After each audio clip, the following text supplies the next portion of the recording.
TDP అంటే కొన్ని వస్తువులు తగ్గుతాయని ఒక ఆశ అన్నమాట. కరెంటు బిల్లులు కానీ, బస్ ఛార్జీలు కానీ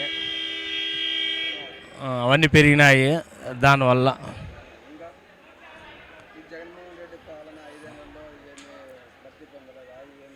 పథకాలు అమ్మఒడి ఇవన్నీ వచ్చినా కానీ ధరలు పెంచేసినాడు విపరీతంగా. దానివల్ల అంతే మనకు ఇప్పుడు అవి ఇస్తున్నాడు, మళ్ళీ ఈ రూపంగా తేనికి తీసుకుంటున్నాడు కదా. పెన్షన్ ఏమీ లేవు మనకు లేవు.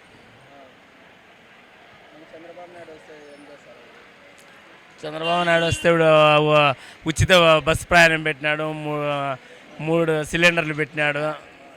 ఏమే ఇది మళ్ళీ అమ్మఒడి అంతమందికి ఇస్తామంటున్నాడు. తల్లే వందనం కింద అంతమందికి ఇస్తామంటున్నాడు కదా. అందుకు ఆయన వస్తే మేలు అనుకుంటాను. ఆయన ఇచ్చినది ఏం లేదు, మనకేమేమి ఇలా రైతుకి. నీకన్నీ ఆటో ఇదే వాలంటీర్లకి, ఆటో వాళ్ళకి అట్లా వాళ్ళు చేస్తున్నారు. రైతుకి అయితే ఏమీ చేయలే. మా ప్రభుత్వం ఎట్లా వస్తాయన్నా ఈ మందు ఏదైనా 120 అమ్ముతుంటే 120 రూపాయలు ఈ మందు. ఇప్పుడు అవి ఏదైతే అన్నా చెప్తున్నాదన్నా 10 రూపాయలు పెట్టి 100 రూపాయలు తింటున్నాడు. కరెంటు బిల్లులు నీకు కట్టేవని కన్ను కడతాడు.